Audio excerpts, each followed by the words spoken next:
देखो बेटा ध्यान समझो। देखो पोटेंशियल एनर्जी क्या है, किसी भी डायपोल को मैग्नेटिक फील्ड में प्लेस करने पर, ठीक है, किसी भी डायपोल को मैग्नेटिक फील्ड में प्लेस कराने पर जितना वर्क डन करना पड़ेगा वो क्या है, उसमें एनर्जी के फॉर्म में स्टोर होगा।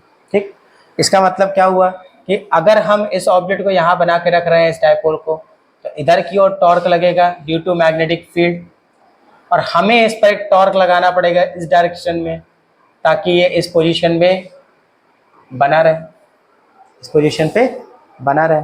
ठीक, अब दो चीजें क्लियर हो रही हैं कि अगर इसको मूव कराना है तो मिनिमम इतना टॉर्क हमको चाहिए होगा, मिनिमम टॉर्क इतना चाहिए होगा।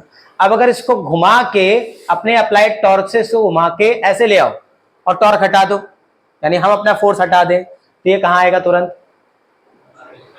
आएगा ना, मूव के इधर मूव करके आएगा ना, आएगा कि नहीं आएगा। इसका मतलब जब इसमें हम वर्क डन कर रहे हैं, इसको रोटेट करके ऐसे ला रहे हैं, तो इसमें एनर्जी क्या हो जा रही है, स्टोर हो जा रही है। ठीक है, अब ये स्टोर एनर्जी तुरंत जैसे हम अपना फोर्स हटा रहे हैं वो क्या कर रही है, काम कर रही है, इसको मूव करके कहाँ लेके आ रही है, इसकी इनिशियल कंडीशन पे।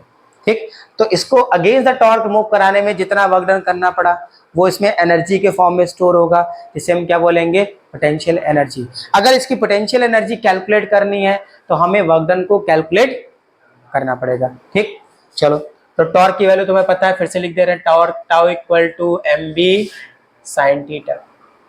ठीक, अब क्या मानेंगे, अब हम मानेंगे कि ये मैग्नेटिक फील्ड है, ठीक है, और एक मैग्नेट को यानी मैग्नेटिक डायपोल मूवमेंट को आप किसी एंगल θ1 से कहां लेके आ रहे हैं, θ2 एंगल पे लेके आ रहे हैं।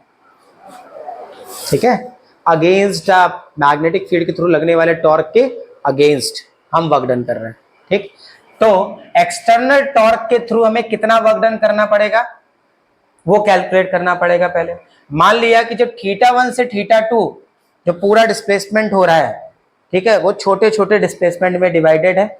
एक डिस्प्लेसमेंट कितना है, dθ। ठीक है, तो वर्क डन कितना होगा, dw equal to tau external dot dθ। अब अगर इसको जरा सा भी मूव कराना है तो मिनिमम वैल्यू इसकी और इसकी क्या होगी, बराबर होगी ना। मिनिमम टॉर्क कितना लगाना पड़ेगा आपको, जस्ट इसके बराबर, जस्ट इसके बराबर। तो टाउ एक्सटर्नल किसके बराबर होगा, टाउ के मैग्नीट्यूड में, बट डायरेक्शन में तो वो डिस्प्लेसमेंट ये हो रहा है, और जो टॉर्क लग रहा है वो किधर लग रहा है, इधर लग रहा है। ठीक, हाँ थोड़ा बस अप्रोक्सीमेट इक्वल ले रहे हैं। ठीक, तो क्या हो गया, dw equal to tau dθ, और एंगल कितना क्रिएट हो गया इसके बीच में, 180 हुआ ना। डिस्प्लेसमेंट ये करा रहे हो और टॉर्क किधर लगा। ठीक, तो वर्क डन कितना आ गया बेटा, यहां से आपके पास माइनस का mb sine theta dθ, cos 180 की वैल्यू -1। ठीक, कोई डाउट, आगे बढ़े। आगे देखो बेटा क्या हो रहा है, अब हमें टोटल वर्क डन निकालना है फ्रॉम θ1 से θ2। टोटल वर्क डन कितना करना पड़ा, तो टोटल वर्क डन हो जाएगा w equal to integration dw, integration from θ1 to θ2, और ये वैल्यू रख दे -mb sine theta dθ, -mb sine theta dθ।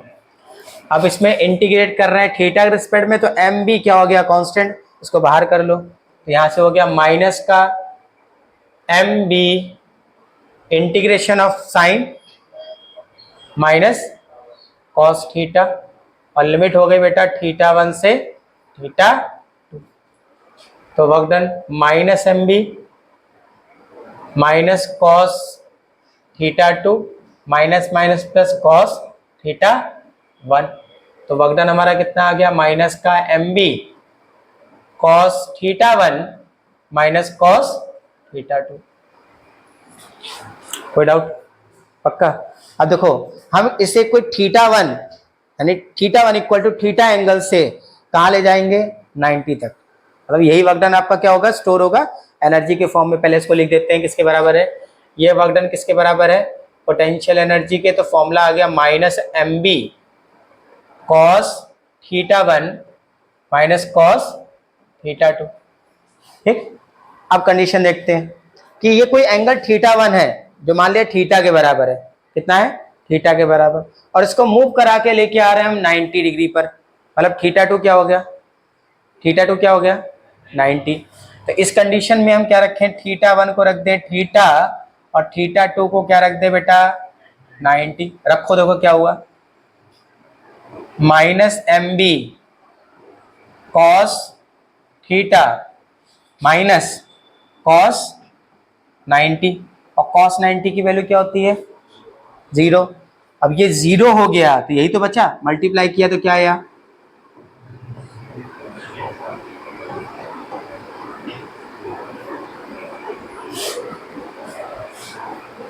कोई दिक्कत?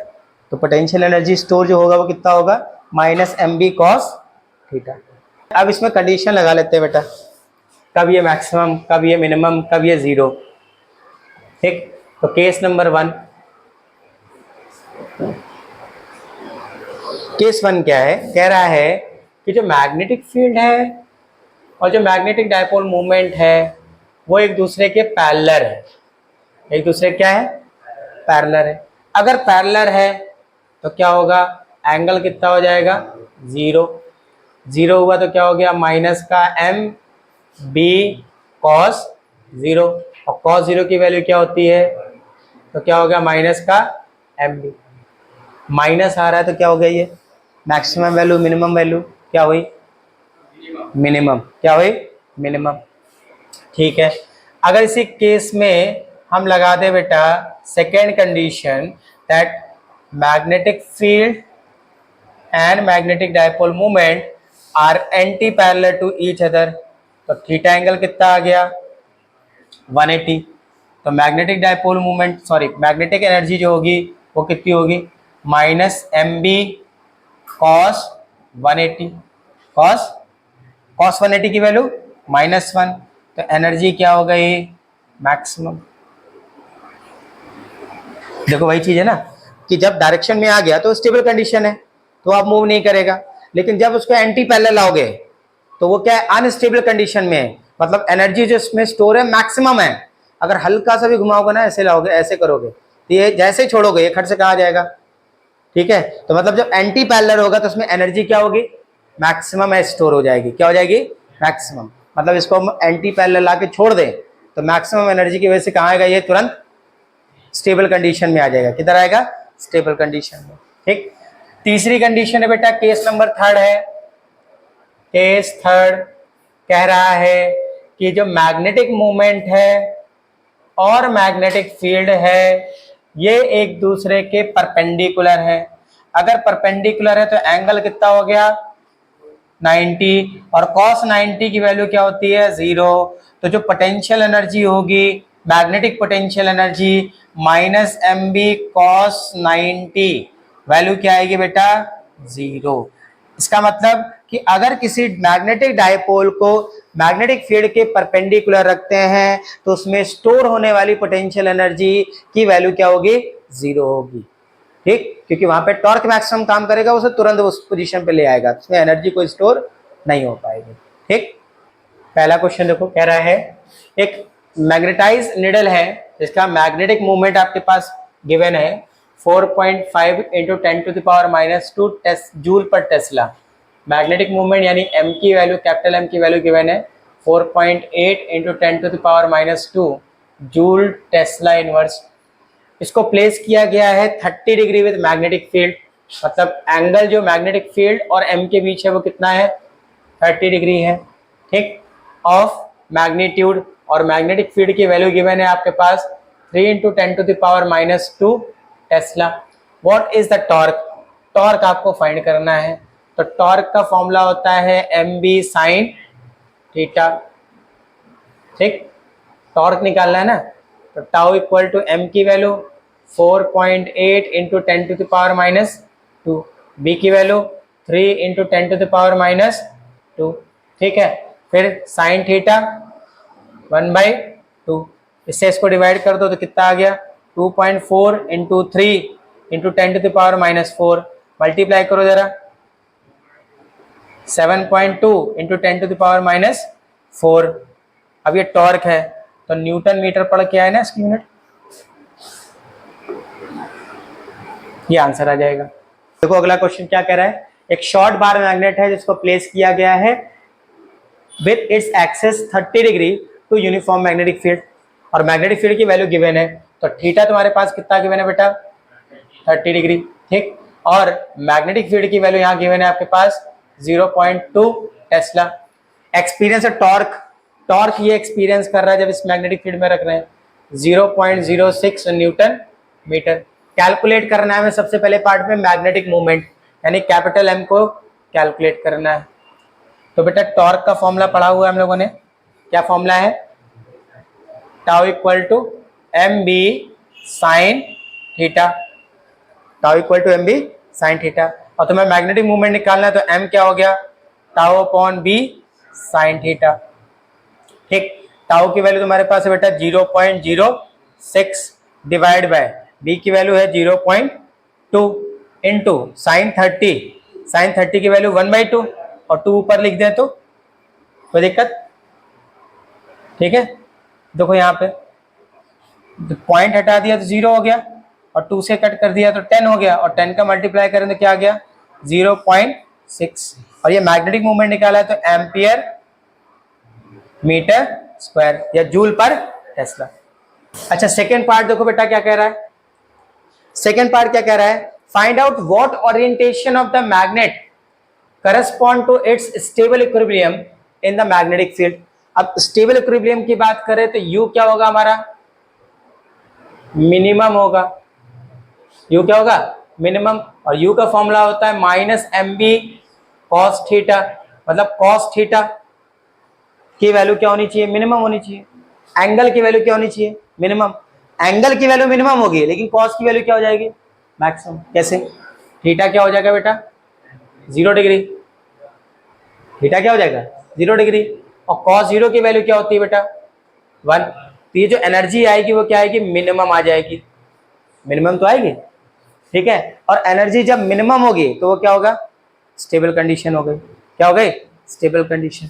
मतलब कहने का मतलब ये है कि जब मैग्नेटिक फील्ड और magnetic dipole movement same direction में होंगे, एंगल कितना होगा 0 डिग्री होगा, तो इस ओरिएंटेशन पर जो एनर्जी होगी वो क्या होगी, मिनिमम होगी, इस ओरिएंटेशन पे एनर्जी क्या होगी, मिनिमम होगी। कोई डाउट तो नहीं, क्लियर हो गया। देखो अगला टॉपिक क्या कह रहा है बेटा कि we have to calculate the magnetic dipole movement of revolving electron.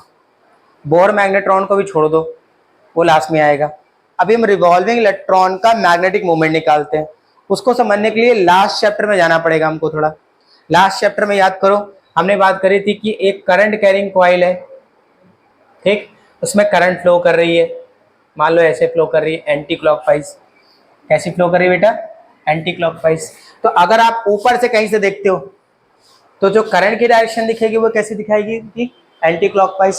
Clock rule से अगर करंट की डायरेक्शन एंटी क्लॉकवाइज है तो क्या बनेगा, नॉर्थ पोल, क्या बनेगा, नॉर्थ पोल। और अगर आप नीचे से देखोगे तो ये करंट की डायरेक्शन आपको कैसे दिखाई देगी, क्लॉकवाइज, क्लॉकवाइज। तो क्लॉक रूल के अकॉर्डिंग अगर लूप में डायरेक्शन क्लॉकवाइज हो तो क्या बनेगा, साउथ पोल। अब इसको मैग्नेट से कंपेयर कराया था, ठीक है। किसी भी मैग्नेट में magnetic field lines south pole से एंटर होती दिखाई देती हैं और नॉर्थ पोल से बाहर जाती हैं।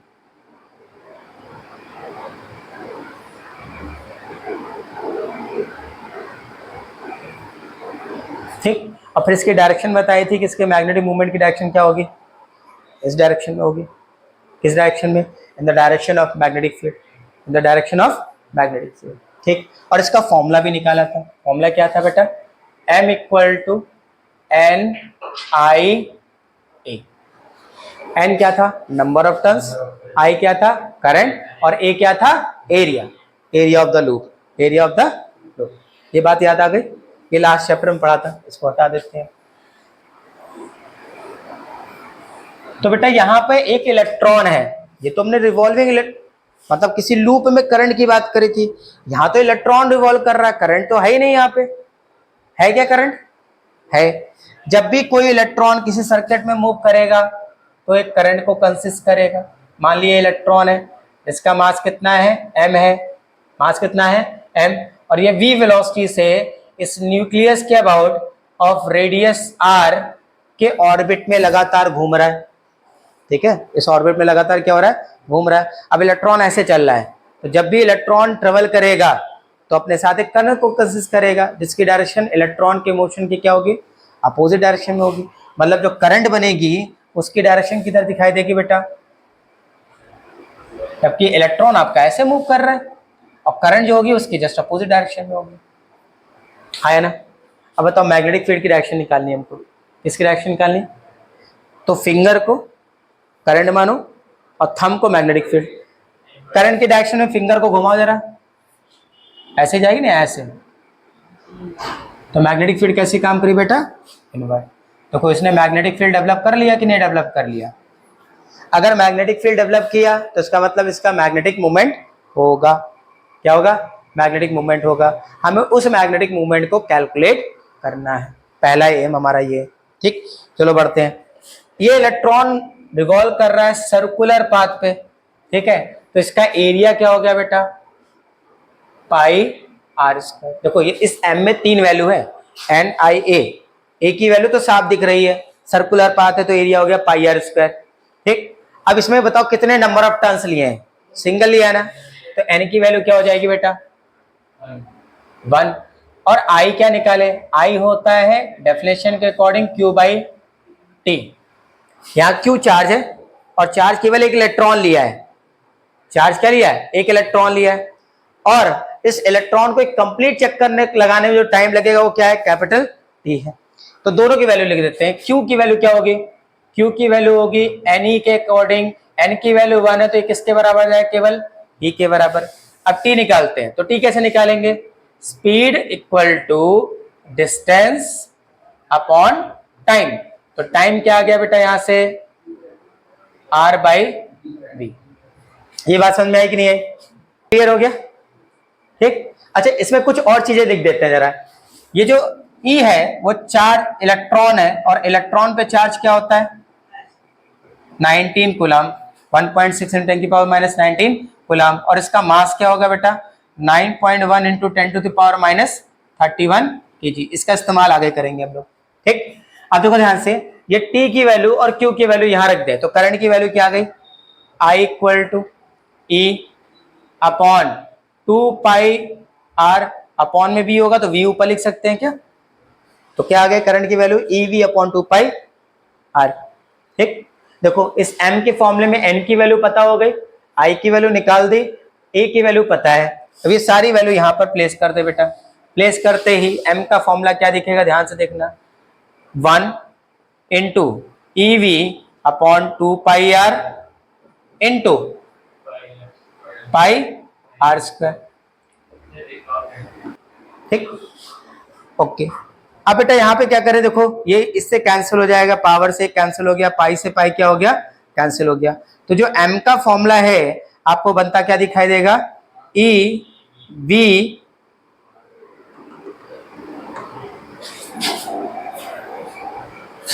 m equal to e v r by 2। ये बेटा मैग्नेटिक मूवमेंट निकल के आएगा किसी भी न्यूक्लियस के अराउंड जो इलेक्ट्रॉन रिवॉल्व कर रहा है उसके लिए। अब वो एटम कोई भी हो सकता है, वो हाइड्रोजन हो, ठीक है, नाइट्रोजन हो, हीलियम हो, कुछ भी हो सकता है, कोई भी एटम हो सकता है, कोई भी एलिमेंट हो सकता है। कोई भी एलिमेंट की अगर हम बात करेंगे तो उसमें इलेक्ट्रॉन जो रिवॉल्व कर रहा है उसके लिए मैग्नेटिक मूवमेंट क्या होगा, ये होगा, क्लियर है।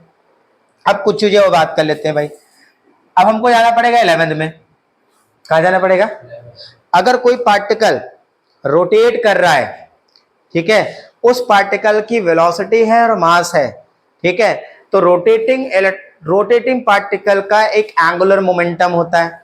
एंगुलर मोमेंटम का फिजिकल मीनिंग क्या है, the moment of linear momentum, the moment of linear momentum. देखो इस पॉइंट पर अगर है वेलोसिटी ये, मान लो इस पॉइंट पे पहुंच गया तो वेलोसिटी ये जाएगी, तो वेलोसिटी लगातार क्या हो रही है, चेंज हो रही है, तो मोमेंटम भी लगातार क्या होगा, चेंज होगा, क्लियर है। तो अब अगर हम इसका एंगुलर मोमेंटम निकालें तो एंगुलर मोमेंटम का फॉर्मूला होता है L equal to R into p लिख देते हैं, क्रॉस नहीं लगा रहे बेटा इसमें, सिंपली मैग्नीट्यूड निकाल रहे हैं। क्या निकाल रहे हैं? मैग्नीट्यूड। P क्या होता है? Mass into velocity. तो L का फॉर्मूला बन गया mvr। क्लियर है? mvr। अब इसकी डायरेक्शन देख लो जरा कैसी होगी। डायरेक्शन के लिए हम करंट को इन्वॉल्व नहीं करेंगे, किसको इन्वॉल्व करेंगे? इलेक्ट्रॉन को as a particle, as a particle. अब ये इलेक्ट्रॉन ऐसे घूम रहा है, ऐसे घूम रहा है, ठीक। तो इसके घूमने की डायरेक्शन में फिंगर को घुमाओ जरा, कहां आ रहा है? आउटवर्ड। तो एल की डायरेक्शन कैसी होगी बेटा? आउटवर्ड, ठीक। यानी मैग्नेटिक फील्ड की डायरेक्शन और एंगुलर मोमेंटम की डायरेक्शन एक दूसरे से कैसी है? अपोजिट है, ठीक है। ये तो डायरेक्शन बाद में बात करेंगे, फिलहाल हमारे पास एंगुलर मोमेंटम आ चुका है L इक्वल टू mvr। अब जरा ये वाले फॉर्मूले को देखो, यहाँ पर vr लिखा है, क्या लिखा है? अगर यहां से vr निकालें तो क्या आ गया भाई? m को डिवाइड लिया है, L by m equal to v into r. V into, इस फॉर्मूले में जहां वी आर है उसकी जगह पर L बाई एम रख दें तो क्या बन गया बेटा? E L upon 2m। m equal to magnetic moment of revolving electron equal to E into l angular momentum upon 2 into m। ये m क्या है? मास है। ये m क्या है? मास है। अगर इस L को डिवाइड में ले आए तो m by L equal to E upon 2m। ध्यान से देखो बेटा, m बाई एल का रेशियो यानी magnetic dipole moment upon angular momentum का रेशियो एक कांस्टेंट वैल्यू है, E एक कांस्टेंट है। क्या इलेक्ट्रॉन पे चार्ज चेंज होता है क्या? क्या इलेक्ट्रॉन का मास चेंज होता है क्या? क्या 2 की जगह 3 लिख सकते हैं क्या? नहीं, पूरा वैल्यू क्या है? कांस्टेंट है। तो कह रहा है किसी भी रिवॉल्विंग इलेक्ट्रॉन के लिए एंगुलर मोमेंटम, ठीक है, और मोमेंट मैग्नेटिक डायपोल मोमेंट का जो रेशियो होगा वो क्या होगा? एक कांस्टेंट होगा। इस कांस्टेंट को नाम देते हैं जायरो मैग्नेटिक कांस्टेंट। क्या बोलेंगे बेटा? जायरो मैग्नेटिक कांस्टेंट। और जब तुम वैल्यू रख के इसको सॉल्व करोगे ना तो ये वैल्यू आएगी 8.8 इंटू 10 टू द पावर 10, ठीक है। अब यूनिट बनाते देखो, E क्या है? चार्ज है। चार्ज की यूनिट क्या होती है? कूलम। और M क्या है? मास। मास की यूनिट क्या होती है? KG inverse. क्लियर हो गया? कोई डाउट तो नहीं यहां तक? आगे बढ़ते हैं। देखो बेटा, अब हम बात करेंगे वो जो टॉपिक लिखा हुआ है ना, बोहर मैग्नेट्रॉन, ठीक है, मैग्नेट्रॉन। अब ये है क्या चीज? तो हमें बोहर के पार्सुलेट्स में जाना पड़ेगा, ठीक है। पहले हम फॉर्मूला लिख के आगे बढ़ रहे हैं। हम फॉर्मूला ये वाला इस्तेमाल करने वाले हैं, ठीक है। आगे बढ़ते हैं इसको जरा। हाँ बेटा, आगे कब बात करें? हम बात करेंगे बोहर मैग्नेट्रॉन की। तो ये क्या होता है इसकी बात समझते हैं, ठीक है बेटा। बोहर की एक क्वांटाइजेशन थी, फेमस क्वांटाइजेशन कंडीशन थी कि किसी भी न्यूक्लियस के अराउंड इलेक्ट्रॉन किसी ऑर्बिट में रिवॉल्व कर रहा है तो इलेक्ट्रॉन केवल उसी परमिटेड ऑर्बिट में रिवॉल्व करेगा जिसका angular momentum integral multiple of h upon 2 pi होगा। यानी बोहर के पार्सुलेट के अकॉर्डिंग अगर इलेक्ट्रॉन रिवॉल्व कर रहा है तो उसका angular momentum L equal to n h upon 2 pi होगा। यहाँ n क्या है? इंटीजर नंबर है which is 1 2 3 and so on, ठीक है। अच्छा, अब तुम्हें फॉर्मूला लिखना पड़ेगा, कौन सा वाला? ये वाला। लिखो जरा इधर, क्या हो गया? m equal to e L upon 2m, ठीक। अब बोहर की कंडीशन के अकॉर्डिंग L क्या बन गया? NH अपॉन 2 पाई। अगर यहां रखें तो m इक्वल टू, रखो यहाँ वैल्यू L के प्लेस पर, तो E अपॉन 2m अलग कर दो और L के प्लेस में रख दो NH अपॉन 2 पाई। मल्टीप्लाई करेंगे तो m कितना आ गया? NEH अपॉन 4 पाई m, ठीक है। ये वैल्यू आ गई। अब बेटा n की वैल्यू अगर हम 1 रखें, सबसे मिनिमम वैल्यू क्या होगी? 1 होगी। 1 रखें तो m की जो वैल्यू आएगी वो मिनिमम आएगी, यानी magnetic dipole moment of revolving electron क्या आएगा? मिनिमम आएगा। और ये मिनिमम वैल्यू किसके लिए होगी? हाइड्रोजन के लिए होगी। किसके लिए होगी? अगर 2 रख दे तो डबल हो जाएगी, 3 रख दे तो 3 टाइम्स हो जाएगी, यानी मिनिमम वैल्यू क्या आएगी, n इक्वल टू 1 पर।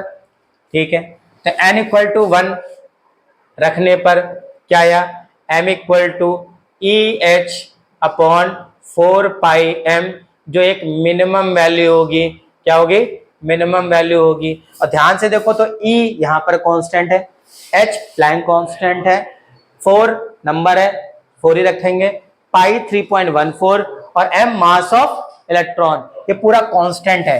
कांस्टेंट है, इसको रख के सॉल्व करेंगे तो आएगा 9.27 into 10 to the power minus 24, और ये मैग्नेटिक मोमेंट निकाला है एम्पियर मीटर स्क्वायर, ये वैल्यू होगी। ठीक, इसे बोलते हैं बोहर मैग्नेट्रॉन।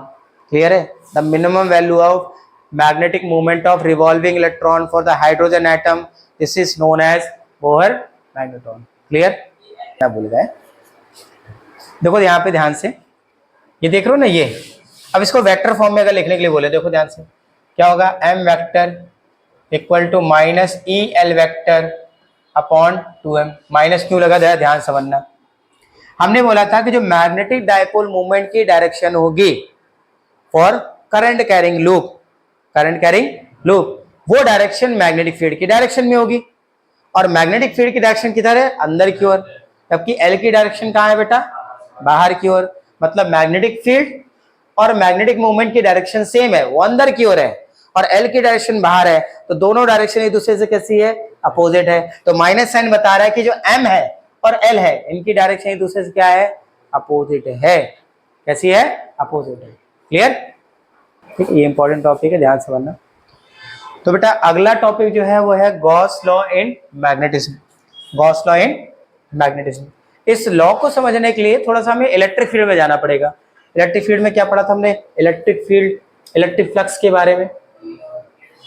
तो इलेक्ट्रिक फ्लक्स क्या था, फाई ई बताया था हमने, हमने बोला था मैग्नेटिक फील्ड में मिलेगा, है ना, फाई ई इक्वल टू बोल सकते हैं ई डॉट एस, है ना, और टोटल मैग्नेटिक फील्ड निकालनी है तो phi E equal to close integration B dot, sorry E dot d s, क्या होगा, ई डॉट डी एस। ठीक, ये बात किया था किसकी, क्लोज सरफेस से। ठीक है, गॉस थ्योरम के अकॉर्डिंग किसी भी क्लोज सरफेस पे, मतलब एक सरफेस है इसके अंदर चार्ज रखा है, तो जो टोटल इलेक्ट्रिक फ्लक्स पास होगा, ठीक, वो क्या होगा, क्यू पाई एप्सिलॉन नॉट के बराबर होगा।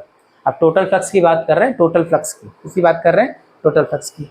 अच्छा, अब ध्यान समझना बेटा, अगर इसको मैग्नेटिक फील्ड के टर्म में लिखें तो क्या लिख सकते हैं, phi B equal to B dot S, यानी एरिया। ठीक, या फिर लिख सकते हैं integration B dot d s. ठीक, और गॉस थ्योरम क्या कहता है, ठीक, किसी भी क्लोज यानी बाउंडेड और अनबाउंडेड सरफेस से पास होने वाला total magnetic flux always equal होता है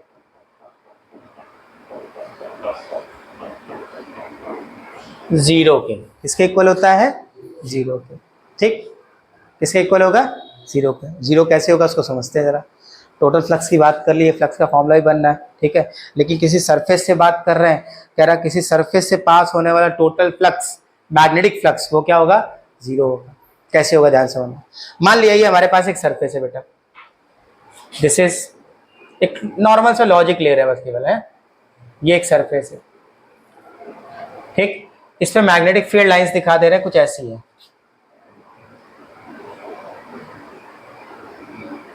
These are magnetic field lines.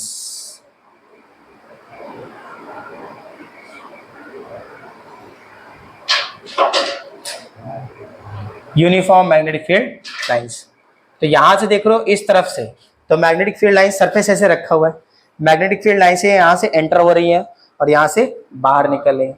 ठीक, अच्छा ध्यान समझना, अगर ये सरफेस ऐसे है तो इस वाले का जो सरफेस एरिया या एरिया वेक्टर जो होगा वो ऐसे होगा, और इधर वाले सरफेस का जो एरिया वेक्टर होगा वो ऐसे होगा।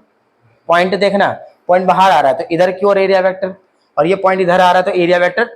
ठीक है, बनाते जरा। तो इस वाले सरफेस पर अगर एरिया वेक्टर देखें तो इधर की ओर हो गया, मैग्नेटिक फील्ड इधर है, और इस वाले सरफेस पर अगर पीछे वाले सरफेस पे देखें तो एरिया वेक्टर इधर होगा, मैग्नेटिक फील्ड किधर है बेटा, इस तरफ है, हाँ है ना, ठीक है, ओके, कोई डाउट तो नहीं, ठीक है।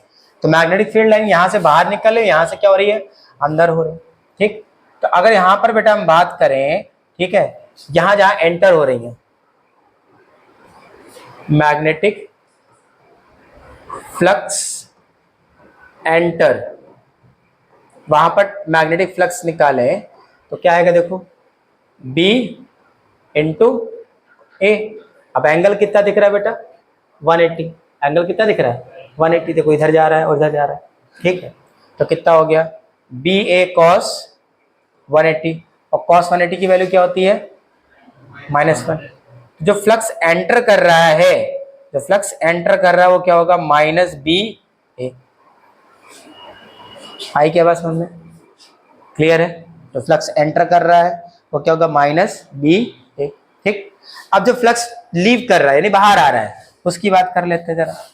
जो बाहर आ रहा है, तो जो बाहर आ रहा है उसके लिए ध्यान से देखो, तो एंगल कितना दिख रहा है बेटा आपको, 0 डिग्री, सेम डायरेक्शन है ना, ठीक है।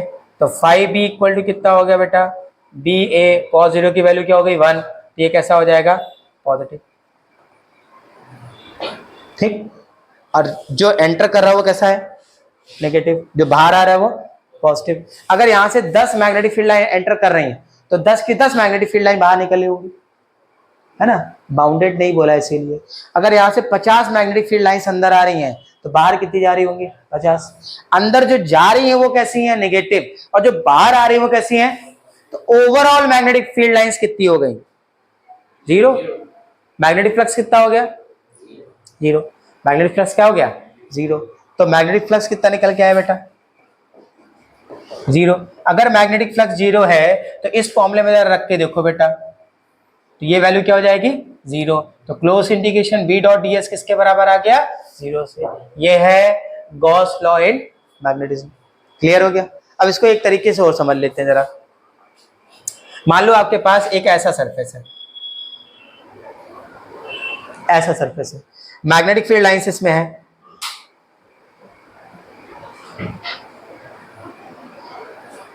सॉरी ऐसे,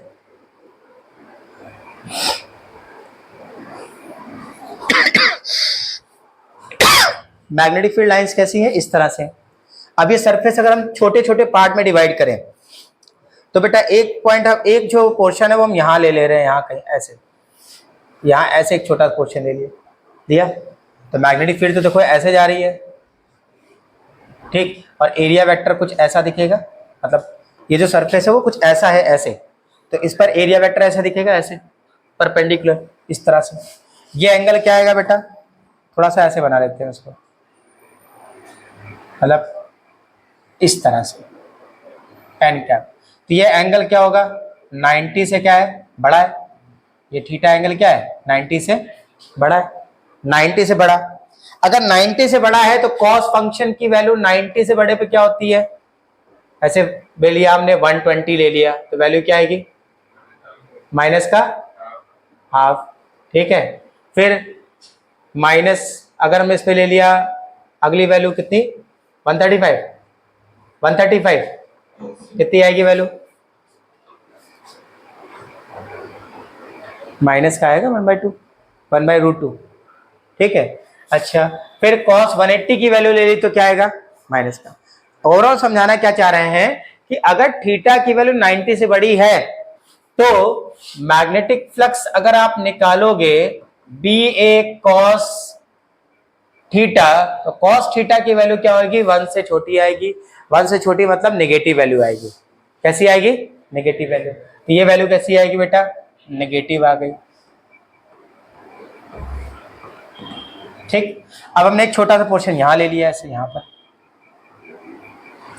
पर इस पे एरिया वेक्टर ऐसे ही आएगा, ऐसे, तो हम ऐसे दिखा दे रहे हैं ऐसे। देखो ये वाला एंगल, ये क्या है 90 से, ठीक है, ये 90 से क्या है, कम है, कम है। तो 90 से कम वैल्यू में चले तो कॉस की सारी वैल्यू क्या होती है, पॉजिटिव। मतलब जो बाहर निकल रहा फ्लक्स है वो कैसा हो गया, पॉजिटिव, और जो अंदर की ओर जा रहा है वो कैसा हो गया बेटा, नेगेटिव, ठीक है, तो जितनी फील्ड लाइंस अंदर जा रही है उतनी फील्ड लाइंस क्या हो रही है, बाहर आ रही हैं, है ना। टोटल ओवरऑल फ्लक्स निकालोगे तो क्या होगा, जीरो होगा। क्या होगा, जीरो। पूरे सरफेस पे ऐसा काम करो तो क्या आएगा, टोटल फ्लक्स जीरो आएगा। अब टोटल फ्लक्स अगर जीरो हो गया तो 5b close integration b dot ds, जब ये जीरो हो गया तो close integration b dot ds किसके बराबर आएगा बेटा, जीरो के बराबर। और यही गॉस थ्योरम कहती है। ठीक है, अब ध्यान से देखना, इलेक्ट्रिक फील्ड में जो फ्लक्स था वो जीरो नहीं हो रहा था क्योंकि उसमें एक डायरेक्शन थी, पॉजिटिव से नेगेटिव, पॉजिटिव से अवे, नेगेटिव की तरफ। लेकिन मैग्नेटिक फील्ड में क्या हो रहा है, नॉर्थ से मैग्नेटिक फील्ड बाहर निकल रही और साउथ से क्या हो रही है, एंटर हो रही है। मैग्नेटिक फील्ड एंटर तभी होंगी जब साउथ पोल होगा और लीव तभी होंगी जब नॉर्थ पोल होगा। मतलब एक तरफ क्या है, साउथ पोल, और एक तरफ, अगर केवल एक यूनिपोल हो जाए तो मैग्नेटिक फील्ड एंटर करेंगी तो नेगेटिव फ्लक्स आएगा, है ना। और अगर केवल नॉर्थ हो जाए तो मैग्नेटिक फील्ड बाहर निकलेंगी तो केवल पॉजिटिव फ्लक्स आएगा। बट ऐसा नहीं हो रहा है, ओवरऑल क्या है, जीरो वैल्यू है। मतलब ऑलवेज दो पोल होंगे, मोनोपोल एग्जिस्ट नहीं करेगा। ठीक है, किसी भी मैग्नेट में कितने पोल होंगे, दो पोल होंगे। सिंगल नॉर्थ पोल या साउथ पोल अवेलेबल नहीं हो सकता है क्योंकि magnetic field line close loop का फॉर्मेशन कर रही है। अगर ऐसा होता है तो एक तरफ या तो पॉजिटिव वैल्यू मिलेगी या तो नेगेटिव, लेकिन गॉस लॉ के अकॉर्डिंग टोटल फ्लक्स क्या हो रहा है, जीरो हो रहा है। क्या हो रहा है, जीरो हो रहा है। क्लियर है, कोई डाउट, नोट कर लीजिए।